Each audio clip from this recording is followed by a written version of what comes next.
Welcome back to What's Up Oxford. I'm here now with Steve and Cobi Sauder, so welcome to the show. Thank you. Thank you. I understand that you have been the recipient of an award, the Oxford Stewardship Award. Congratulations. Thanks very much. Can you tell us what is the Stewardship Award? Sure. The Oxford Stewardship Award is presented annually by the County of Oxford, and it's really just to highlight farms and larger lands in the county that have done work to help the environment. Okay. So can you tell us what accomplishments you've been able to get you to this point to be an award winner? Sure. Go ahead. Yeah, we've been on the farm for 30 years now. And when we first arrived on the farm, it didn't have much tree cover. So that was one thing we decided to do right away, was plant some trees around the house and put a windbreak in. And then once we started farming the land, we decided to work on the soil erosion projects that were there, because we knew water quality was such an important part of the landscape, and we live right next to the Conservation Authority. So we were able to then work with the Conservation Authority and implement some different projects for soil erosion and water quality.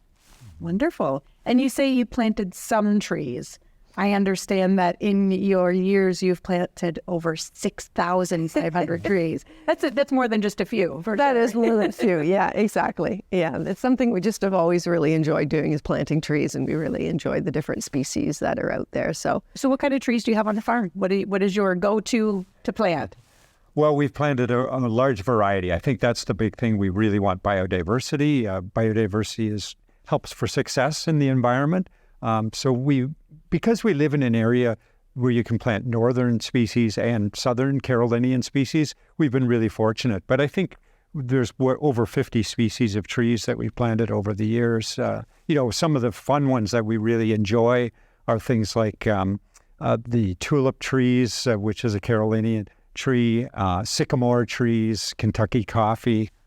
I mean, those are just a few, but there's others you probably can think of that you'd like as well, Cobi. Mm-hmm. Yeah, well, the windbreak is a conifer windbreak, but we have a lot of deer since we're right next to the Conservation Authority. So we have a lot of deer browse. So that's always been something that we've had to, kind of negotiate around when we're planting species, because they like to eat the deciduous for sure. Okay. And do then you have a dog? We always have, not at the moment. Okay, so when the deer came in, did the dog just gun for them, or were they kind of more afraid of the deer? They had some good games of tag out in the field. Yeah. Oh, that would be fascinating to watch. Yeah. And so for the city girl in me that doesn't know what a windbreak is that when I'm driving down the street and you just see a line of trees that are kind of on the perimeter? Okay, that would make sense. Yeah, or running. It's a 100-acre farm, so we have one that runs the length of the farm to the back bush. And it just breaks the wind, so that the wind doesn't take all your soil. And Cobi, I understand that you had an education, right? Outdoor, so children were coming out and learning about this. Can you tell us about that? Yeah, we have an old barn on the property, and actually the couple that we bought the farm from, Joan and John Alderman, who are wonderful, they originally, when we were going to buy the property, they were thinking that they needed to take the barn down because it wasn't in very good shape. But Steve, with his optimistic way, thought, if we, work at it in pieces, then we were able to get the small animals for the kids and plant trees. And as the trees grew, the kids had friends coming out to the farm, and I had started a program at the Conservation Authority originally with young kids in outdoor ed, and then we just moved it to the farm because as the trees grew, the habitat grew.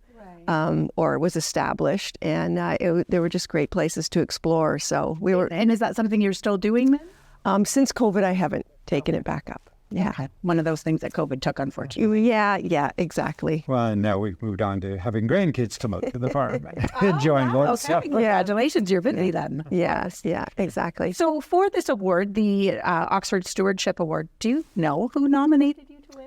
Yes, it was Brad Glassman from the Upper Thames River Conservation Authority, and we've worked with Brad very closely for many, many years. He particularly is great at engineering aspects to soil erosion conservation. So for berms and drop inlets and grass waterways and diversion terraces, a lot of kind of buzzwords, but these are all things on the landscape that help protect the soil so we can increase soil health as well as improve water quality downstream of our farm as well.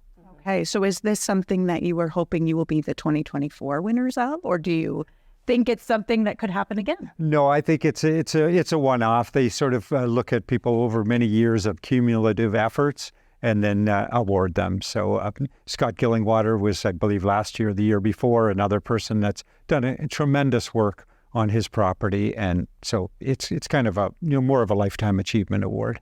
Okay. Well, congratulations on your lifetime achievement award, and thank you for helping to keep Oxford County beautiful and healthy. Thanks very much. We're going to take a short break. We'll be right back.